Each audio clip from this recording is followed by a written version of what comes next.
Good evening. Welcome to the April 16th, 2012 meeting of the BUHS number 6 school board. We are going to start out tonight with an executive session and for student matter. Is there a motion accordingly? I move we go into an executive session for a student. Okay. Second by Lori. All in favor? Aye. Opposed? Abstentions? Okay. We are in executive session. We are back in session. Everybody's back. Is there a motion? Mr. Chairman,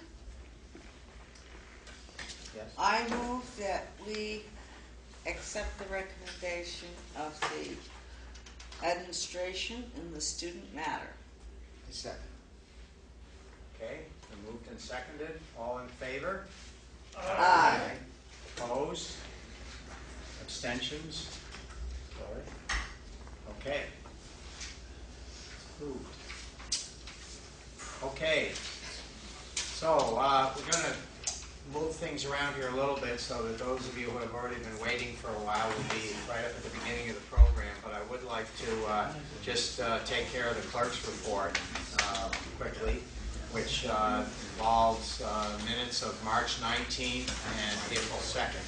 March 19th minutes we did not have available at our last meeting. Now, we have both prior meetings. We'll do it individually, single. Yes, Ruth? I move approval of the March 19th minutes. Second. Second. Okay. All in favor? Aye. Opposed? Abstentions? If there was anybody that wasn't at that meeting, I think everybody was there. Okay. Another motion on April 2nd? Minutes? I move that we approve the minutes of April 2nd. I'll second. Okay. All in favor? Aye. Opposed? Abstentions? Okay. All right.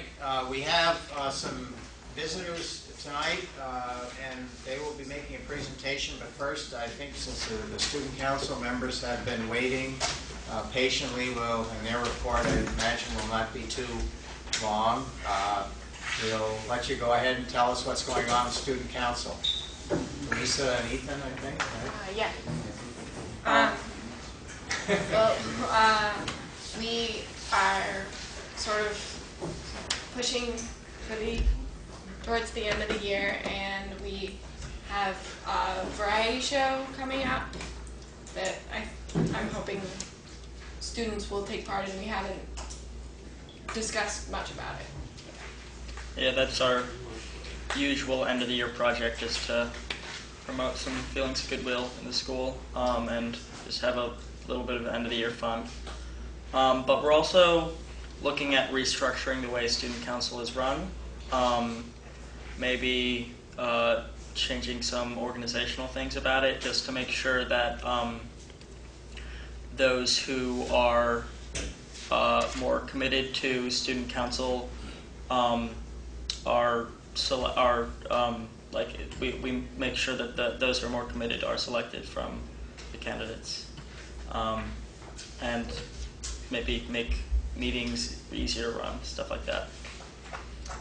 But other than that, we are. That's pretty much what we're doing. Do you have some idea of how you're going to determine the commitment? How are you going to determine that up front? We haven't come up with any proposals yet. We've just been tossing around a few ideas, including having a central committee made up of less than 10, maybe 7 or 8 people, and those would be the core committee, and then have them have helpers that they can use to assist them in their various goals. And because we do want to keep it democratic, we don't just want to handpick people to be on it, because it's supposed to be a representative body. We're thinking about maybe having people be nominated and do have elections, but also have an interview process with the current officers of Student Council just to make sure that they are likely to be committed and helpful members of the council. So they understand what's involved. Yeah. Some schools will do an application where the prospective student would do an essay in terms of what their goals would be. For applying to be on student council, we have had an essay where we basically talk about that. And that's been the process, I think, for the past several years. I think the basic idea is just making that process of application slightly more rigorous. Well, the United Nations has a security council, so all members in the world, they have a security council that sort of has greater voting power. Maybe we can use that as a model. Maybe. Learn something about the UN at the same time. You guys have a date for the variety shows? Not yet. Likely sometime in May, probably towards the end of May. Does Mr. Farron have an act that he'd like to? There's talk. Dirty's wonderful. There's talk that Officer Dirty and I may reprise the Blues Brothers. It's just talk at this point. And that's why they call it a variety show instead of talent. Mr. Parent, due to the number of acts that we have a year, we do have an application audition process for that. I'm getting the hook already. You haven't even done on stage yet. Okay, anything else for student council? Thank you, and we appreciate your hanging by, waiting. Thank you. Thanks. There is a while yet before the end of the year, you know. We've got a few more weeks to go. Okay, so tonight we have a presentation from the Career Center, falling under the board education. And Dave, would you like to? Yeah, I can start this out. We have Doug Bramble here who kind of raised his hand and won't. And then Dave Houghton who's hiding behind. There's Dave, all right? And Could I have a request from you? yes, Would you mind standing with me by the camera? I think so that I we can can do that. hear your voice and then my camera can pick up what you're pointing at? I was hoping that we wouldn't hear my voice, but that's all right. Well, I think you're the I think you're the narrator. Yes, I will be for a while. And if you folks wouldn't mind, I'll just take the camera over your heads. Is that okay? No, you're fine there. You're fine there. The third teacher in our STEM program is Amy Anthony, who couldn't make it tonight. So Doug and Dave have prepared some displays here, and I would encourage you at this time, if you want, to kind of get up and take a look around. Dave and Doug can help you through what they've got displayed here, and that could be kind of the more informal thing. There's a little tiny PowerPoint at the end, and my promise to you is I want to keep it as short as I can because it will be a long evening, all right? So I promise no more than 15 or 20 minutes, and I'm counting right now. So Dave or Doug, do you want to start, or what you got? Well, I can. Yeah, the science, technology, engineering, and mathematics pathway that we was just started this year. This is its first year that it's been running full swing. And what it is, it's an association of Doug Bramble's, Amy Anthony's, and my classes to integrate together to give the students a real, well-rounded engineering background using a lot of different state-of-the-art software that's used in the industry. And so using the technology that's in the industry and getting a real strong background in engineering and math. And how it's supposed to dovetail together and how we envision it dovetailing together is that when they take Doug's design class, it's an introductory class, they're going to get a little taste of how to use some of the software and how things fit together.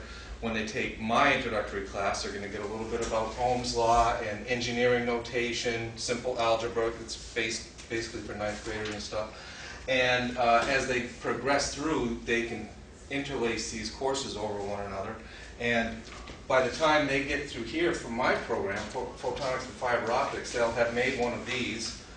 So they'll understand robotics a little bit, and they'll have had Ohm's law kind of scaffolded, like the math gets tougher and tougher as you go along, but we're going to keep repeating little sections of it, so they'll really have it down by the time they get here when they're leaving this program, which will give them a really good foundation for post-secondary education or the workplace. I'll just go through the progression. The sheet we handed out sort of goes from having some electives to start off. I teach a couple of those elective courses. Dave teaches Intro to Electronics and Electricity. This is the Architecture and Construction Graphics course, the first level architecture course. We go through, kids start by picking out, you've seen these home plan magazines that they give you a picture basically just like this picture right here, where you have a perspective drawing of the house and the floor plans. And what the kids do in the first couple of months of that class is they reproduce what's called a set of construction drawings that basically a carpenter could use to produce that house. They learn how to use the first CAD software, which is the basic AutoCAD package. And as they're doing this, they are learning through this is their main project, these three drawings here. They are learning how to design. We go through room planning, we do kitchen design, we go through exterior design factors, how to design the outside of the house so it's nice to look at. We go through all the structural components. They learn all the terminology of all the structural components in the house and how to design the house structurally so that it will stand up. Now, after that portion of the course is through, they actually design a house. So I sit down just as you would as a designer with a client. I act as a client who wants to build a house. We develop a program, which the program is thrown on right here. I give them some pretty pictures of what I want my house to look like from the outside and the style. And from what they've learned in the first few months of the class, they put what's called a schematic design together.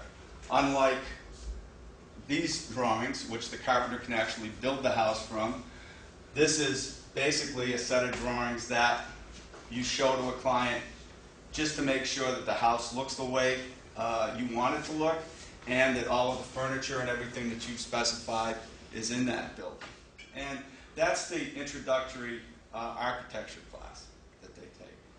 Now the second class is the beginning architecture class. And in that class, students basically starting with no drawing experience at all start, as you can see, from a pretty simplistic model. It's a little Rubik's Cube.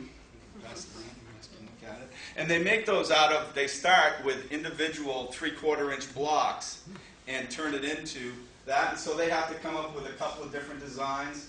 They learn how to sketch.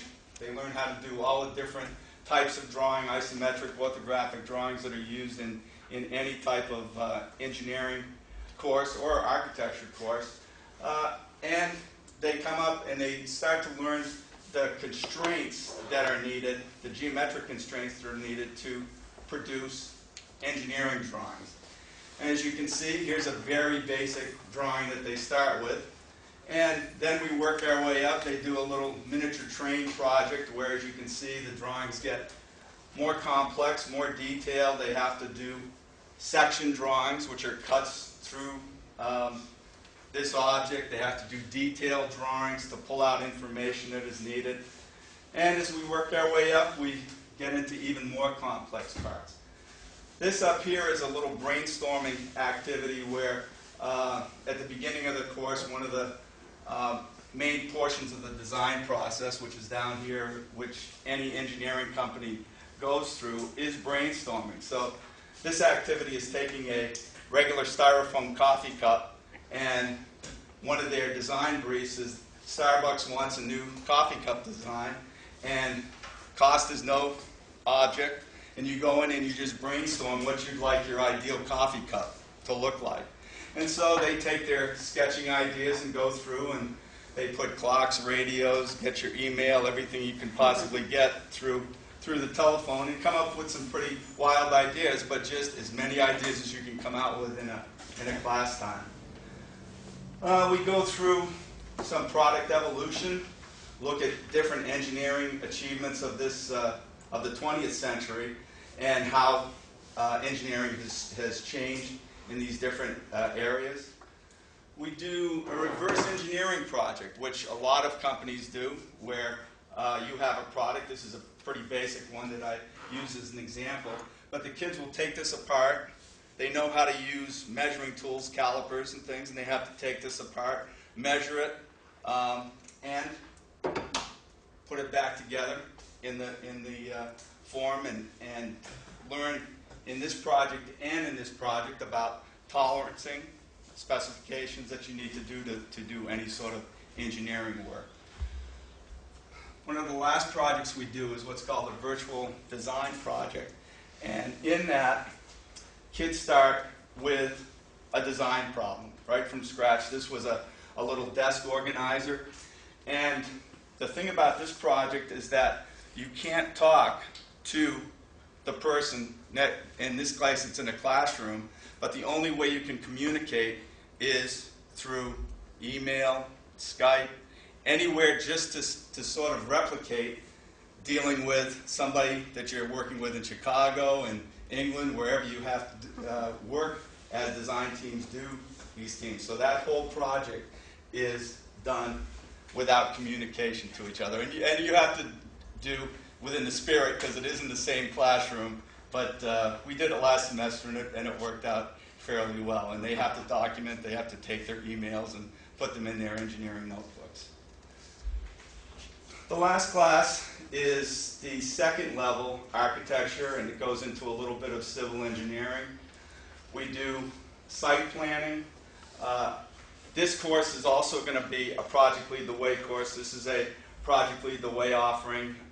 Next year, it's going to turn into not only a residential course, but it's going to have more commercial buildings. We're going to do a little bit of commercial design work.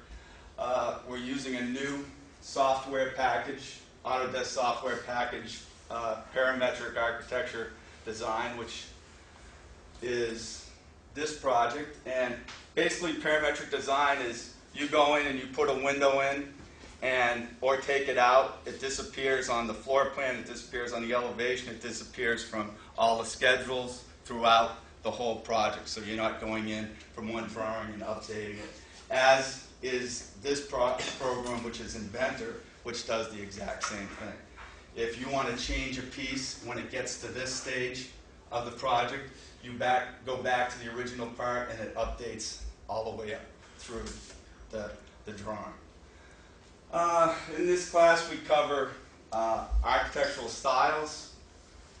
We go through some career exploration of different engineering and architectural careers, and some energy efficient design. We use the Department of Energy's program to go through, and the house that they designed, they go through and figure out all the R values and U values that they need through that project, the volumes and square footage, and see if their house complies with the Department of Energy's code, which is pretty much standard in every state now. Is not only do you have to pass ordinary building codes, but you have to pass an energy code as well. And those are the three courses that I offer. Yeah, I'd just like to take a second to talk about a couple highlights from my electricity course. That's a very basic course, but one thing they get out of that, and one thing we're doing right now, is we're wiring a house that construction trades built down the street. So we're terminating all the wires now, and others putting in switches and outlets, and they're learning how to do that all by code, and the ins and outs of all that. In the Intro to Electronics class, one of the highlights of that class is a speaker project, where it's a really involved engineering unit where they totally design and build their own speaker. And they have to do a lot of testing, data collection, and analysis of that data before they can calculate what the electronics value should be that go in these, the capacitors and inductors and so forth. So it's a great, and they get to make something with their hands, and when it all fits together, it sounds really good. It's a great boost for those guys, and they learn a lot from that. In the digital electronics class, they go through and learn everything right from the most basic electronics, what resistors are and all that kind of stuff, which we've already covered in the other classes. But they go right up through and end up designing. This is one of their big projects. This is it's a piece of firmware that was designed by one of my students, that is going to sequentially display his birth date. So it would be like 07-14-94,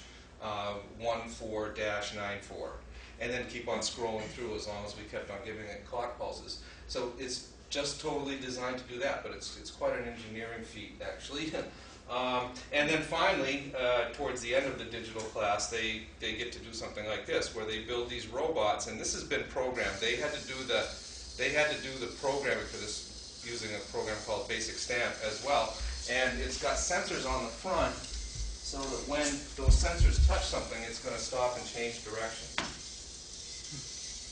And then keep on going. It's So like the vacuum cleaner. it is. It's like a Roomba, and that's a good.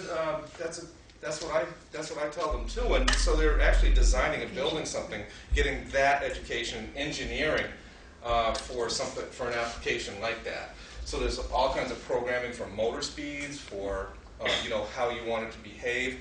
And if I push that button right there, it all goes away, and they have to download the program again. So they can test multiple programs, but they also have to write the programming for it. So it's really a good engineering project. And then finally, photonics and fiber optics. That's all about terminating, splicing fiber optic cables. They learn how light works, how it behaves with lenses, and how it reflects, and learn how to use state-of-the-art equipment like this splicer that I have. It will take a piece of glass, smaller than one of your hairs, smaller than the diameter of one of your hairs, and fuse it together.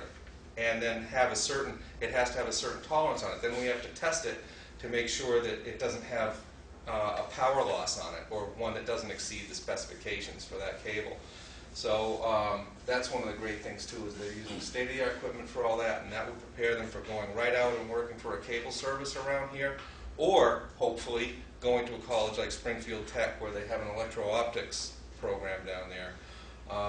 And because they're Vermont students that have no program of its kind, like Springfield Tech does, they get mass tuition down there. So it's for like $10,000 a year, they can go to school down there for this, and then get hired at 40 or 50 easily. And he boasts last year, Nick Massa, the director of that program down there, had 100% placement rate out of his class, his electro-optics class. It's only the need for electro-optic technicians is only going to keep growing through this century. So, real good foundation for that kind of a program. We have 2 or 3 other courses in this STEM pathway, and I'm going to put them on up here. These are the courses that Amy Anthony teaches. This is an example. This is out of her modeling design course. This is what she calls a sumo bot. This is where some of the students can take a series of parallel wiring circuits they've been learning in electronics, and they can learn how to make a robot that controls both speed and direction.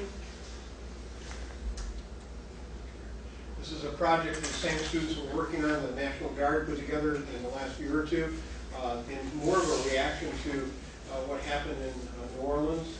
So the contest nationwide was, how do you construct a levee, right? What is it going to look like? What are the parameters that have to go into it? And these are students, and I do believe that if you participated, you got an award, but they did get the award, for doing that.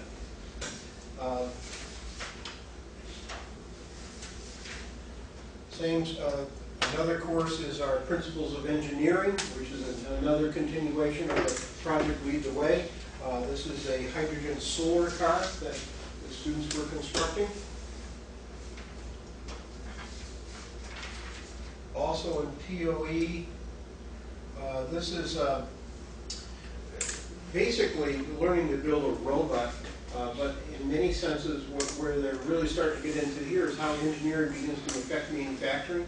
You can only watch TV and whatnot a little bit now and realize that many cars nowadays are primarily made with robots. So I have a robot that cleans my floors at home. So there's all the drawings and the electricity and everything that we're teaching the kids here eventually come together in some sort of manufacturing effort. Yeah, okay. Anyways, this is our students are assembling a 3D printer. We have 2 of these now. We opted for the inexpensive models, which were self-assembled, and it saved us many thousands of dollars. But with a 3D printer, students can take a look, take the drawings that they've made in any of these projects, and make the part out of, it's made out of plastic, but they have a sense of, you know, what it looks like, how it fits together, and how it'll operate. You know, so it's kind of an amazing process to watch. It takes a while. If you were to sit here and watch it for the whole school board meeting, you'd kind of wonder what was happening, because it just sits there and makes a little bit of noise and moves back and forth. At the end of the day, though, you get these kind of wondrous parts that are all assembled together. We'll get that for you someday. Kind of set it up. If I could just add that some of the students that have RC cars, they had some struts that were inherently weak and they were breaking, so they made their own.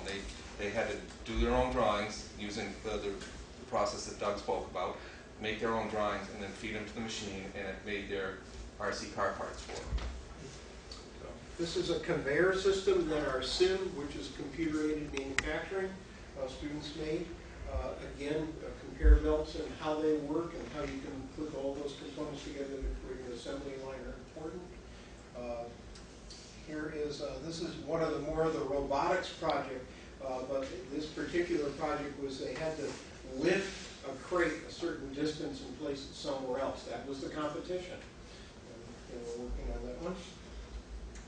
And this one was, they had to move a bowling ball. 6-pound bowling ball. Yeah. So this is one of the ideas. And you know, Dave Houghton helps with the robotics along with Amy.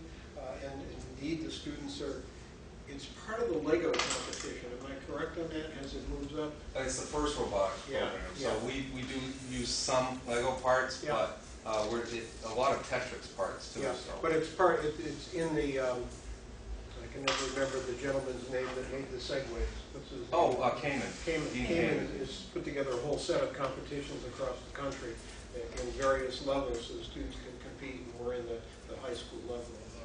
You would think it would be such an easy thing to do, to pick up a crate of balls and move it, lift it up and move it someplace. But when you start getting into, you know, you have the materials you're given to use, and you can't go make your own parts. So it's interesting.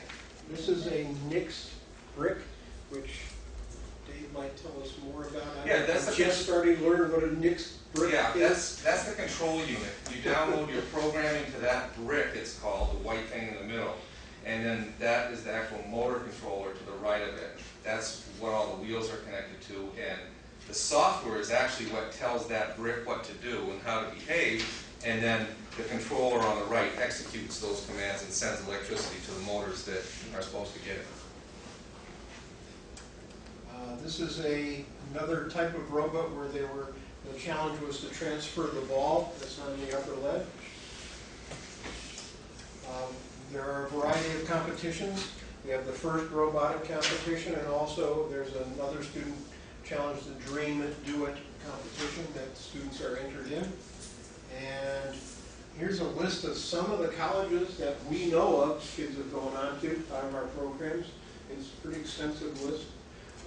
Dave and Doug and Amy's courses, not all of them, but maybe about half, do count in our dual enrollment programs, and that's proven to be very successful with the students.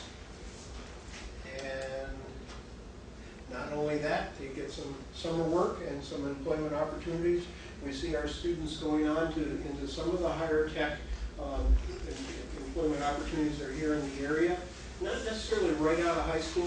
We need to build a little bit of maturity, you know, before they can get some of these jobs. But certainly between employment opportunities going on to college, and David has many of his students up in the Vermont Electrical Apprenticeship Program. So, you know, there's a lot of good opportunity out of this. And we're close to our 20 minutes, but they'll field questions for you really well. So. If there are any. Well, toward the upper levels of your classes, how many kids are we talking about in a class? Well, let's talk about mine first. I had, in my digital electronics class, I had 12 kids in that class. And in my photonics and fiber optics class, I had a smaller number this year because a lot of kids, they had to take English or something, so they couldn't take it this year, they're going to take it next year as a senior. So that's going to be really full next year, is what they're Yeah, in my class, I think that in the second level architecture class, there was 8 this year, and I think there's going to be 12. Amazing. I think It's that not the like other, high school. the other thing that we've done is we've changed a lot of our course offerings from year-long, one block, to semester, and this is the first year we've done it. But I think we're seeing that that's going to be a big boost for kids, because it's a huge decision for a student to commit. And if you're offering, like we used to offer Architecture 1 and Architecture 2, which was 4 semesters, and if you get kids that aren't really sure, and they want to explore, they want to take photography, they want to take a lot of other things, it's a big time commitment. So I think we're seeing that it's good for both kids. It's a kid who really wants to stay and take a lot of Career Center offerings, but it's pulling more kids in as well who might not have taken them in the past. Do you have good gender diversity in these classes? Oh, it really, I don't know, you can talk, Dave. I mean, It depends what year it is. This class here had more gals than guys in it, but this one here was all guys, you know, from a different year. So it's hard to figure out sometimes. It's interesting. Nationwide, what they're finding in the STEM courses is that these courses do attract males. It's just kind of the way it is for whatever reason, and historically that. Nationwide, though, males tend to be going on to college and not continuing, and they're majoring in these STEM areas. And what we're trying to do right now, and it's important for us, is to get more ladies interested in the programs, because they seem to have more resilience in college. You know? And the bad news is, as you know, because of the way employment opportunities are going, there's a tremendous amount of employment opportunity in the STEM areas, and we're not nationwide aren't able to fill those jobs because of this training, well, called training gap that's going on right now. So we'd love to see more ladies in the program. The President spoke about that at his State of the Union this spring. So we are falling behind with people who are qualified to do this kind of work. And we'd like to see that change.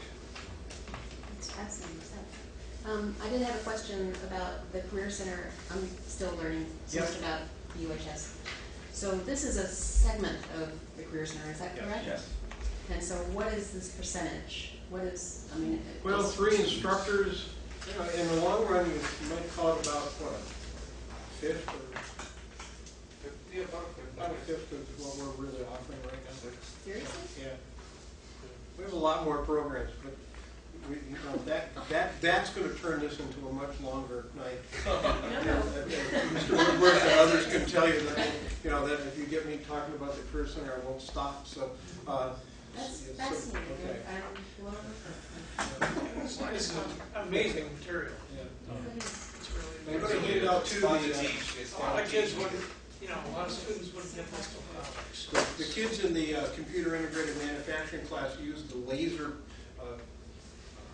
cutter that we have today to put together a couple of little tokens for the presidents here today. So if you can take those and take one of those and pass it along. This is the coolest thing ever. Thank you very much. And just as a little testimonial to the program, this area is near and dear to my heart. I have both my kids have been involved in it, and my older son took the opportunity to come over to the Career Center and take 2 or 3 ladies courses, and is now a junior in mechanical engineering in college. And he has a course this semester in machine design that he said, you know, after taking Amy's course, this really wasn't that hard to do well in this course, because the challenge there was fairly equivalent to what he's doing in the 3rd level of college. And I think, importantly, that students have an opportunity maybe to do it one semester, you know, and not have to make such a commitment, because a lot of the kids over at the high school just don't think they can have time to fit things in like this. And those 2 courses with Amy have kind of spurred him to continue on into mechanical engineering. And now I have a younger one that Doug has survived for half a year and probably will come back for more. And it definitely is, it's a great program. And that was kind of what took me to say, okay, let's do this one first because I have a personal interest in it. But there are many more, and we hopefully will have some time to hear about more of the programs over there. As long as And we're you've got talking a little bit about personal stories, my son just spent a week in American Samoa putting together all the IT for Draker Labs in Burlington, and it was a 1.8 megawatt photovoltaic system, and he was the only guy there doing it. He went to the school and then he knew me. Yeah. It's a great opportunity in this area for sure. Thank you, gentlemen. Thank you. Thank you for having us. You can raise your cup and you can put that in my food if you want me to pick it up from office. Okay, so we're going to segue into Ron's report. So, I just wanted to, it's kind of related to this. If you saw the article, I think it was in Saturday's paper in the op-ed piece, I just wanted to point that out to you. And as I've said, we'll do an update, every 3 months or so. But this was a really nice chance. Although the introductory paragraph and a couple of paragraphs down should really highlight the Career Center and the high school as opposed to the high school. You folks know the Wyndham Regional Collegiate High School is Career Center classes as well as high school classes. But it was really nice to hear the Commissioner of Education highlight our program as kind of a cutting-edge program. And I think as you know, we have 33 classes, some of which you've just seen tonight that do offer college credit. And in this particular program, in the STEM area, we've had students go off to college with just about a year's worth of credit going into school. So that's great for the students. I've heard that we currently have about 400 students registered for next year. So it's really taking off. And that's a short report. Thank you. And the other, I got to add to it, the big takeaway out of all this, which we've seen in the Career Center side in the last few years, is as we've moved to dual enrollment, the students, for many of the courses, the students need to have a certain AccuPlacer score, which is an assessment that's used by a lot of colleges as to what academic levels are required to move on into different areas. And when we first started this, we would perhaps have maybe 20% or maybe a third of the students in a class qualified to take the class and move on. This year, I know the Career Center percentage has moved up to more like 75 or 80%. So what we're seeing is just the fact that we're offering the courses and creating an expectation of achievement is starting to increase achievement. So we're pretty happy about that. Okay, well, since we're doing all kinds of things out of order and we've had no, that's fine. That's great. Well, let's continue down. Is there anything more for the Career Center? The Career Center will yield the floor. Yield the floor, okay. Is there, how about, I have nothing, board chair, DOHS, any? A couple of things. First of all, I'd like to give everybody the spring sports schedule, which is now out of date, but it's nice to put in the refrigerator. Some of the events have changed, especially the cross. The best way to get the most updated is to go to viewmyschedule.com. It's right here on the bottom. So when changes happen, they get transferred there. This past weekend we had our spring play. It was called Talking With, and it featured 4 young ladies, each doing a vignette representing a different woman.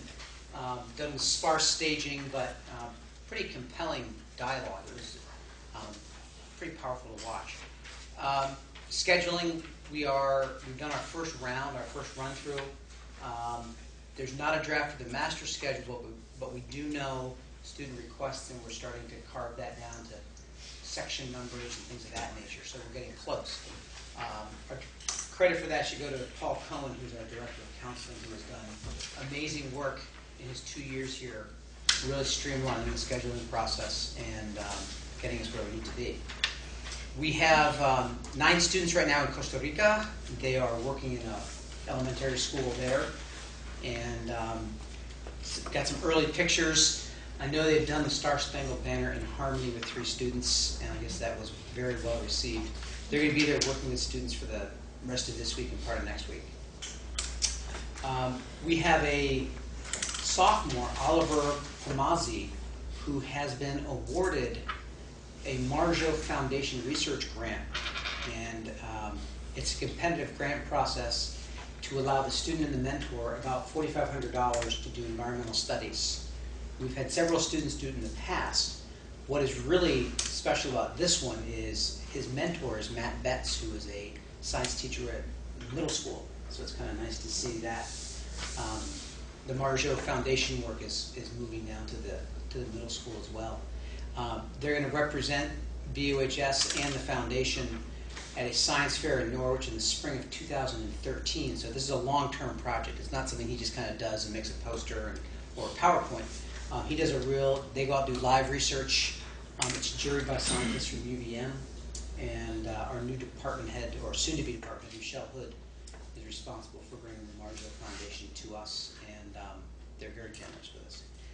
The last thing I have has to do with our NEASC evaluation, and I'm going to pass this around, and then under new business, we need some approval, and it's a pretty intimidating document. It's not. I didn't realize that until I showed it to Woody, and he hefted it.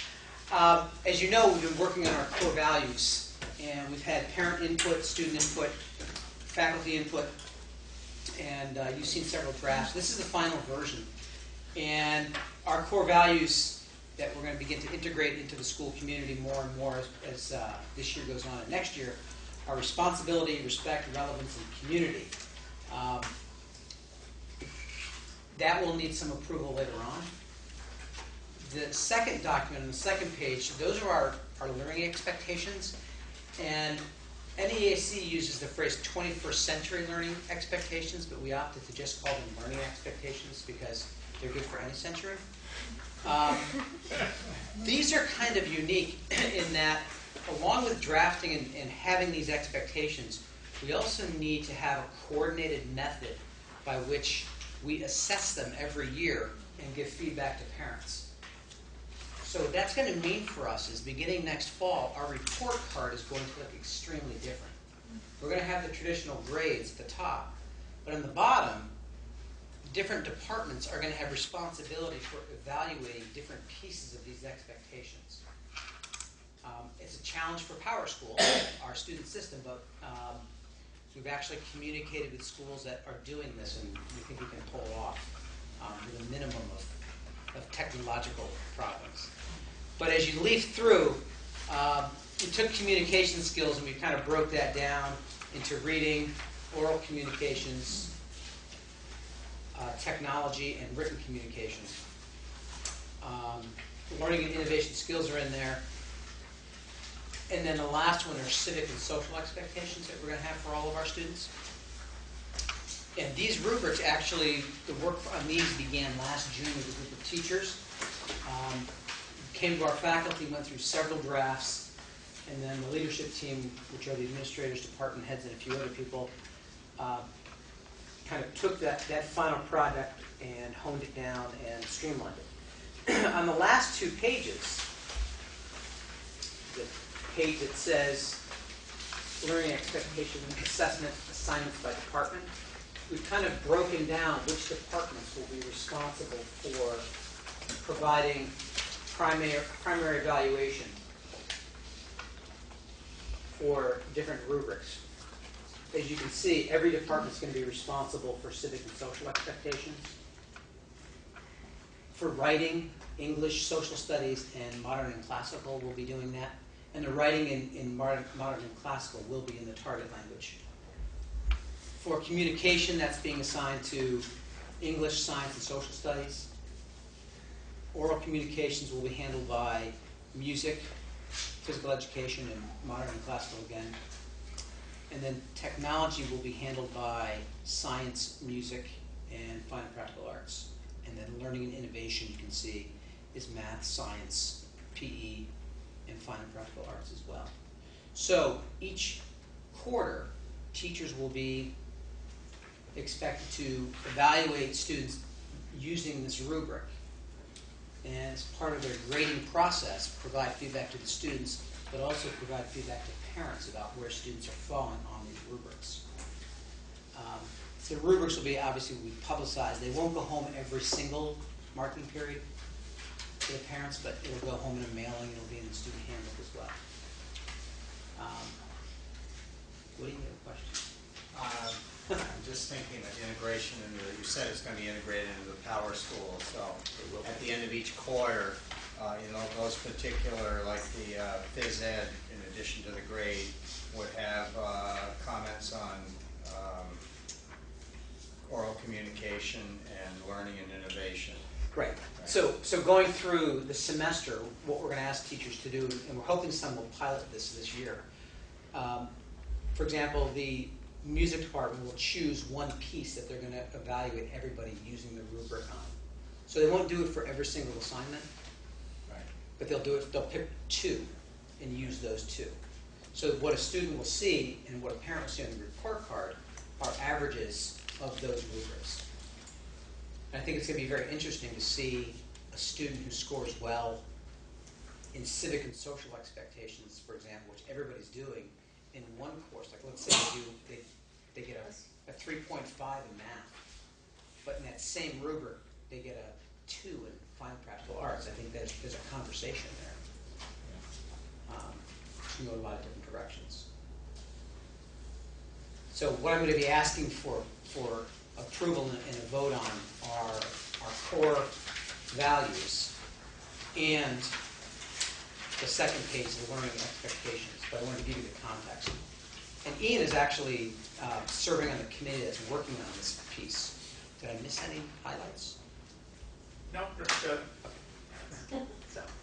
Okay, well, under new business, we'll pick it up and hope it's part of the NEAS process. Yes. Can I ask a question before we move on? Yeah. Just on the report cards, is there going to be I understand that there's going to be kind of not a grade, but some kind of a response, or is it going to be pertinent to an individual student, or is it? Yes. Okay, and is there going to be an explanation there within the reporting system that the parent will understand what that means? We think what it will say, we haven't finished the design of the report card, but you'll have the traditional top will be grades. And then on the bottom it will say learning expectation progress report. And then on the bottom it will say civic and social. And then for the relevant classes, it'll have the grade, that civic and So social. it's just going to be a grade per class. Right, which is why we need to make sure that we send this home early in the year, right? Yeah. So these will go home as well. I got you. But I don't think we can feasibly send this home. Put that on the. Yeah. That would be a longer report card. All right. Is there a minimum level that the student has to achieve to pass that grade, or? We haven't gotten there yet. I think we want to take it for a test drive and see how the process works. Do you have a sense that the Power School is being heavily used by parents, or do you have? Yes. Yeah. Yes. By parents and by students. And students have actually figured out how to put the Power School app on their phones. So I actually saw a student go up to a teacher and say, "But this is what you said my grade was," and actually held the phone up. Now, that was a policy. That's a cell phone violation, but I didn't really worry about it. It's amazing You're what so you proud find of out you that that you you know. probably wouldn't find out otherwise. Right. I love it. Yeah. Okay, That's it. okay. Let's see. Who did we left out? Ingrid. Oh, I think you heard enough from me too. Okay. Did you collect the materials? Somebody Yeah, did, I have yeah. them, thank you, yeah. We got it together. The BAMS committee did meet last week, and perhaps we can get to Yeah, well, this report a bit. Okay, There's a all lot right. there. I will invite members of the board to attend our variety show this Friday at 1:30. Would like to come. We have about an hour and a half of material, and you won't be disappointed. And the price is right. And there's some talent, I can say. There's a lot of talent. There's amazing. You it's- performing? No, that's why there's some talent. That's another little dig at the high school, isn't it? Huh? There's talent here and just variety there. There's talent all around these buildings. I wish you'd come and spend a little time in the middle school because there's nothing like it, truly. Hanging out with middle school kids. They make us laugh every day. I mean, at lunch today there were 3 boys who had on tie-dyed fabric tied around their necks sitting at the lunch table, and I walked up to them and said, "What's this all about?" And they said, "The superheroes have arrived." Oh, the new Avengers. Apparently, they were capes. Yeah. They were. But they make us laugh every day. And I'll add, if people don't necessarily have time to go to the school during school days and hours, I have some I could let you borrow. Okay, thank you. That takes care of administrative reports. So we need to go back to consent agenda. Can we have a... I move we enter consent agenda. Second. Yes, generous, giving your seconds back and forth. All in favor? Aye. Okay. Let's start with finance.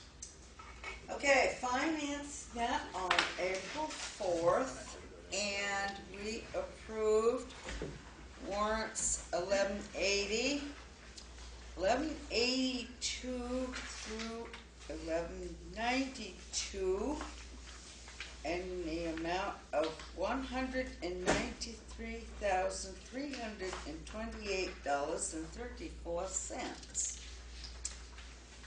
And we approved payrolls for March 9th in the amount of $462,573.65. And for March 23rd, $480,290.08. And then we talked about and made some decisions on the Eames Fund, which is the fund for a scholarship for a student in the arts. And we voted to fund 3 awards this year of $3,000 each, and this is for a first year of a 3-year scholarship. And I think that's about what we did. Just as a little clarification for those who may not be familiar with the Eames Fund, we have, with the exception of 1 year, made awards every year based on what the fund generates in interest, essentially.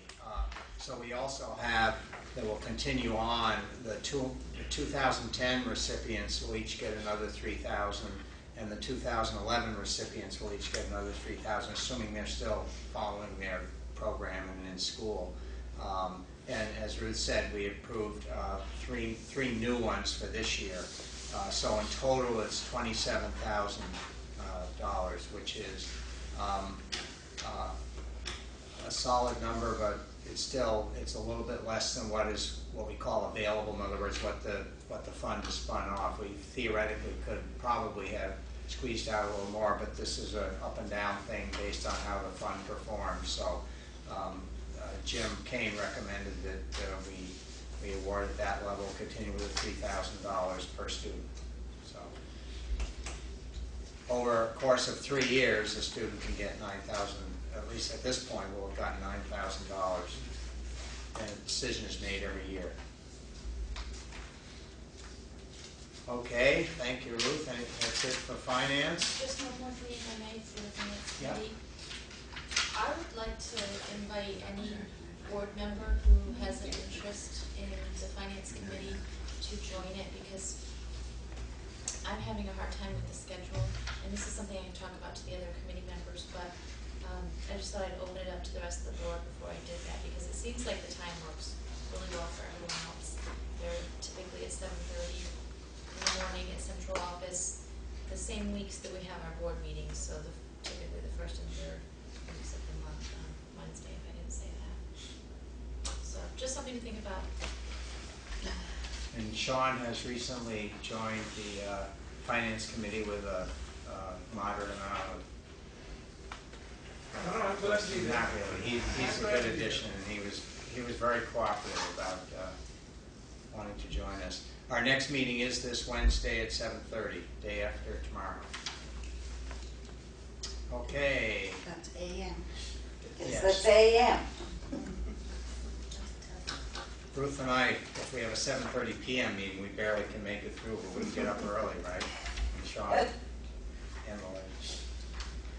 Planning policy. It has not met since our last session. I do have policies to go over and unfinished business. Okay.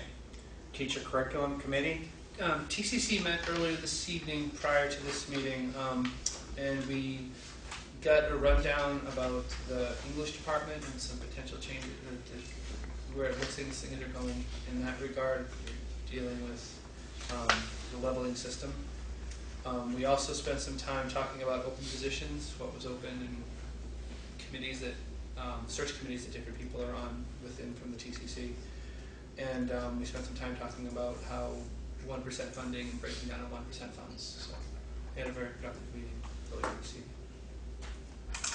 Okay, I had a note here to, and I don't know, did you talk about, they're still looking for a board representative to be part of the interview for computer graphics, 2/3 position? We did not know that, but now everyone should know that. I'd be happy to We've been do leaning it. on Ruth quite a bit, as there will be several candidates and a significant number of interviews, but... I mean, I'm happy to do it. I realize that other people have time and schedule constraints and I don't. So, Well, Thank you, Ruth. we're Congratulations. happy to have you do it unless there's somebody else that wants to jump forward. Okay.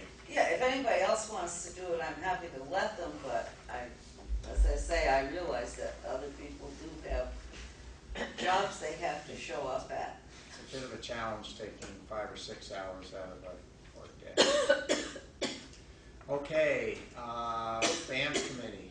BAMS committee met last Monday the 9th, and we spent time talking about the foreign language and the changes that are going to happen in the foreign language based on the fact that a fair number of the young people that are coming to BAMS are already coming with multiple years of foreign language from the elementary schools. So what those changes are going to look like.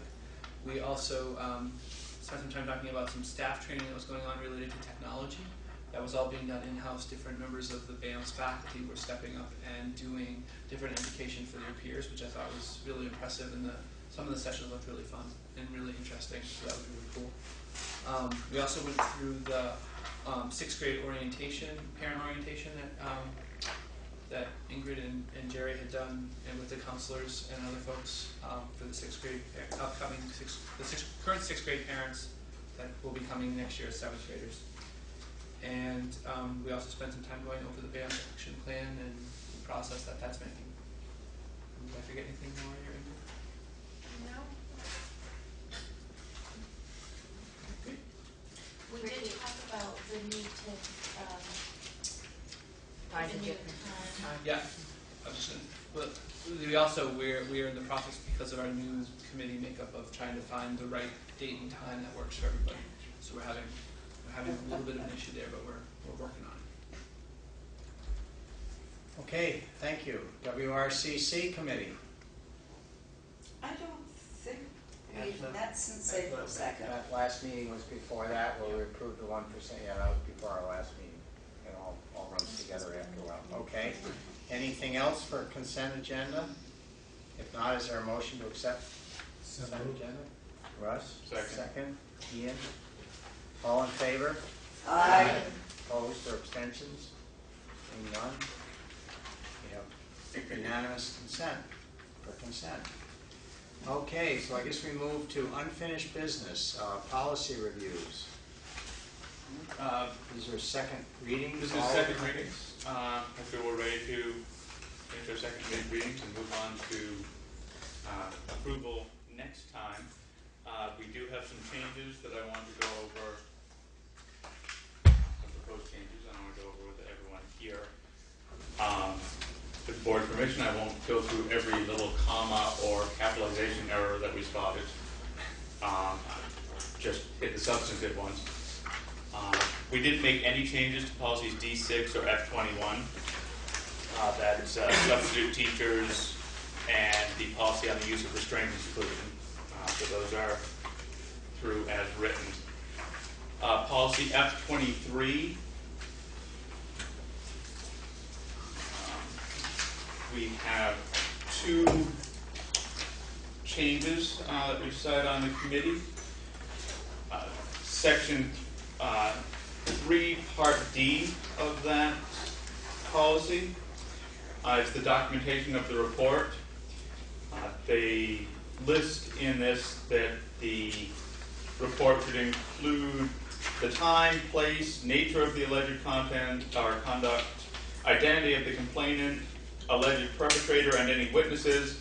We noticed they left out the alleged target, and we felt that should be part of that report as well. So we proposed adding that to that list. And in Section 4, Part F, towards the bottom of that, it mentions that you have to send a copy of the report to the commissioner. We felt that wasn't very clear, so we simply want to say the Commissioner of Education. Those are the two alterations we made to that policy.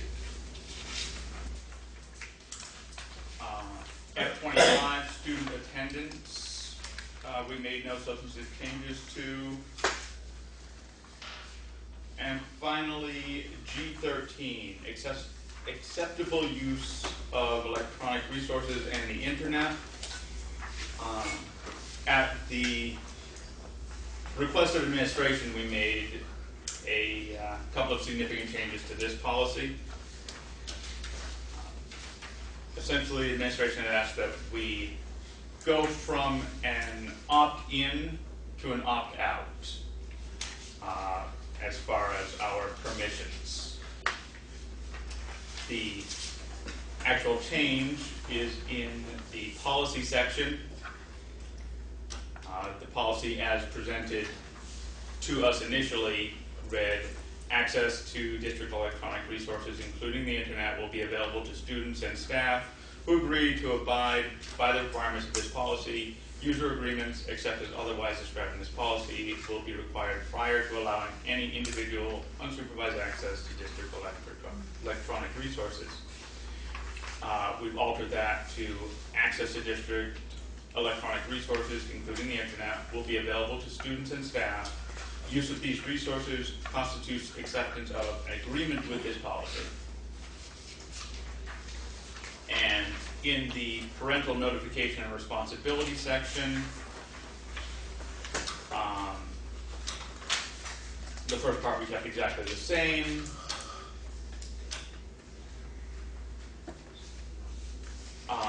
And we changed it to the school district will allow access to its electronic resources unless notified in writing by parents that they do not consent to such use by their children, and we have eliminated the entire bit about requiring a consent form for every student. May I ask why that change was made?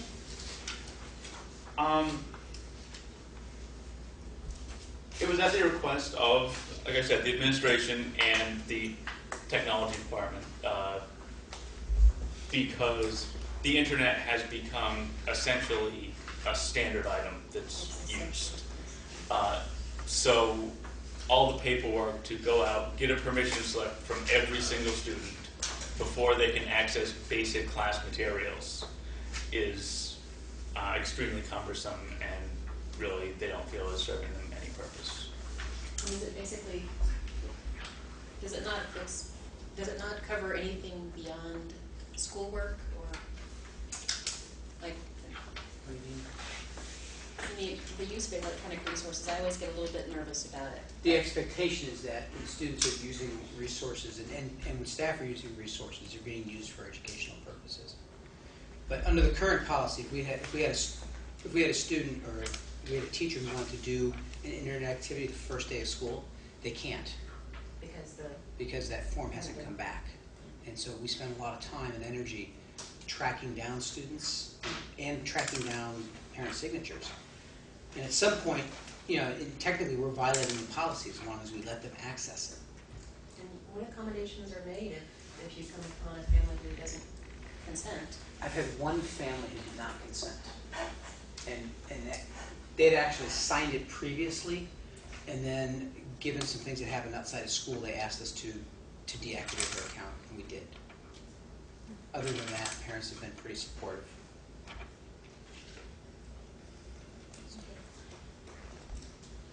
Also, I think if you go back to the very first two sentences of this policy on page 1, the second being point on this, use of these resources constitutes acceptance of an agreement with this policy, which almost negates the need to have that signed user agreement. That if students are accepting the use of the resources, they're essentially accepting what the policy says about using them.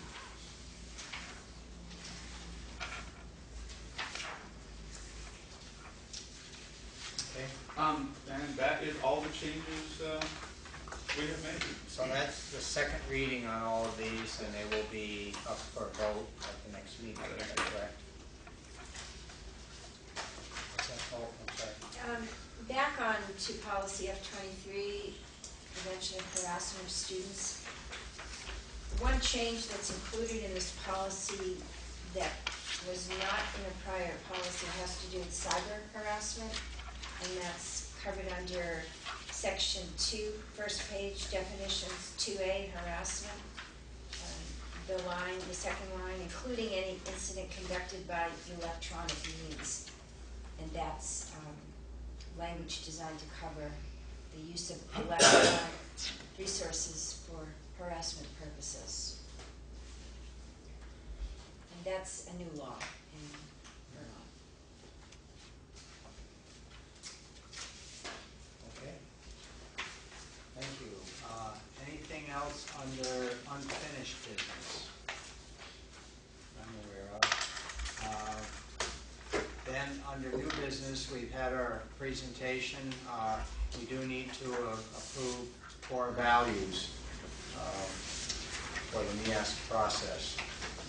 So, understanding that we've had a few minutes to look at it, and it's been explained to us, is there a motion to accept in principle UHS core values and learning expectations? Mr. Chairman, I move that we accept the core values, Brattleboro Union High School core values as printed. Second. And learning expectations? Oh, and the learning Do it together. expectations as well. We can do them all at once. Semi-friendly amendment. Okay, we have a Does second. that mean it's semi-hostile? I'll second both of them. Okay. No, that's okay. Okay, it's been moved and seconded. Did you get the second? Okay. All in favor? Aye. Including myself, opposed or abstention? Okay. You have the board's approval. Thank you. Do I understand there's a competition for a new logo that incorporates? There is. It's been a pretty spirited competition. We had the computer graphics classes. They all designed potential logos, and we've gone from a teacher vote, and then we followed up at parent conferences with a parent vote, and now we've done 2 rounds of student double elimination sudden death playoff. And so we're now down to 4 finalists. Is it 4? Yeah. The four. Final Four. Final four, and so we're getting close. April Madness. They're great logos. They're all wonderful. So And they incorporate the four. they do. Yep. And some incorporate swords, and some incorporate bees, and that's neat. But no mascots. No colonel? No. Okay. Is there anything else for the good of the order? Lori? I move to adjourn. Oh. Second. Okay. All in favor? Aye. No opposition, abstention. Thank you. I realize it was a bit of a long meeting, but